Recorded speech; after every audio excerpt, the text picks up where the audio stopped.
Hello, today is Monday, December 16th, 2019. I'm Joe Schmidt from TC2, and this is Staying Connected. On today's podcast, I'm joined by my fellow TC2 colleagues, Theresa Knutson and Julie Gardner. They are the leaders of TC2's contract compliance and optimization practice. This is part 2 of a podcast where we're looking at contract terms that you can negotiate to help you save some money on your ICT services. In part 1 of our podcast series, we discussed billing terms that help improve your bottom line and just how important it is to audit those terms to make sure that you are getting the benefits of what you negotiated. Today, we'll share other terms to negotiate that will help facilitate those audit reviews. Okay, Theresa and Julie, thanks again for joining me. Julie, let's start with you. When it comes to billing reviews and audits, what sort of provisions do clients need to have in their contracts?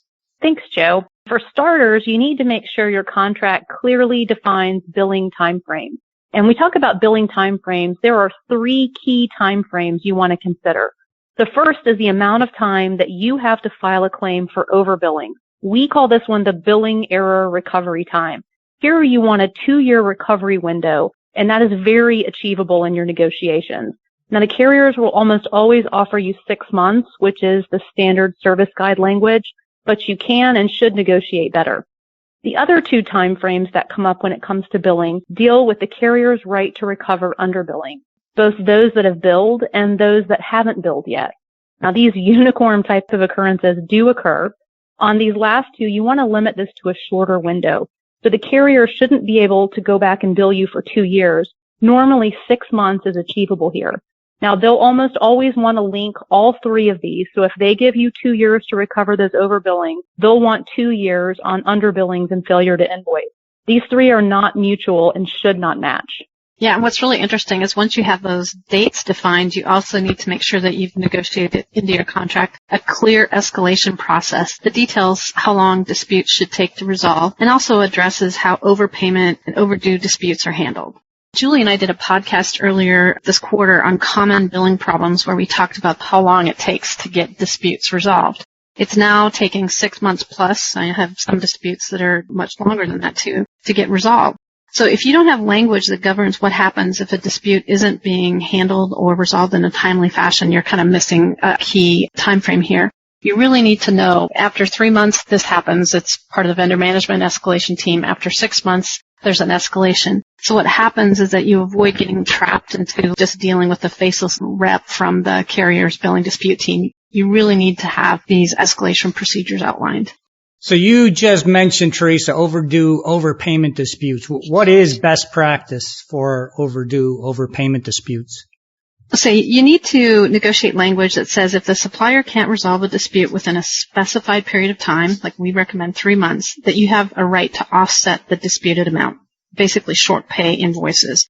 And you need to make sure that that period of time, that 3 months, starts when the dispute is first filed. So earlier in our podcast, we talked about how disputes often get closed early and you have to reopen to finally get to resolution. Make sure that that clock starts when the initial dispute is raised. And the reality is that most of our clients don't offset payments or short pay because it's a nightmare for the accounts payable department. But it's good language to have because it actually gives you a remedy if you really get frustrated in a situation and things aren't moving along. And you should also be sure to tie this into your governance process. So one of the key topics I recommend for all of my clients when they meet with their vendors is to talk about disputes. When were the disputes raised? How much money is it? How long is it taking to resolve? So again, all of the disputes and the number of days should be measured when you originally filed the dispute. Yep, and I've got one final one. You should negotiate for custom payment terms that match your corporate accounts payable policy. So for example, if your company has net 60 or net 90-day payment terms, you want those same payment terms in your ICT contract. So get these tailored terms in your agreement to lengthen the time you have to pay and couple this with a negotiated waiver of late payment interest. This is achievable, again, in a competitive environment. And your company would probably be surprised at how much you're paying in late payment interest fees, as it often isn't something that's tracked or reported. Like the other provisions we've discussed, this is worth real money, and it's possible to get it in an RFP type of activity. If you don't have the late payment interest waiver, make sure that you do have language that provides a refund for any interest charged on a bona fide dispute. This is important since, as Theresa said, most disputes we find are taking 6+ months to resolve these days, and it may require escalation if you choose to short pay. You'll see interest charges. Yeah, and we ended part 1 of this series by saying that you have to audit to make sure that you're getting the benefits of these negotiated terms and conditions. But as part of your audit language, you can also require that the carrier pay for an audit if a certain threshold of errors is identified. So, for example, they're doing their billing, you have an auditor come in behind, and they find errors above a certain threshold, and usually that's 10%, that the carrier is responsible to reimburse you for the cost of that audit. And there's typically a cap on what they'll expose themselves on terms for that audit, and sometimes we'll see anywhere from $50,000 to $100,000. And again, all of these terms and conditions that Julie and I have discussed they're really available in a competitive RFP situation and not something that you're going to or should expect in a sole source or less competitive sourcing effort.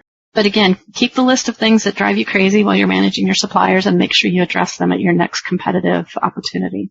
All right. Thanks, Theresa. And thank you, Julie. As always, if you have any questions or would like to discuss any of the terms discussed today or in part 1 of the podcast, you can contact Julie, Theresa, me, or any of our TC2 and LB3 colleagues by giving us a call or sending us an email. You can also stay current by subscribing to Staying Connected on any number of platforms. And we also encourage you to check out our new websites at TC2 and LB3.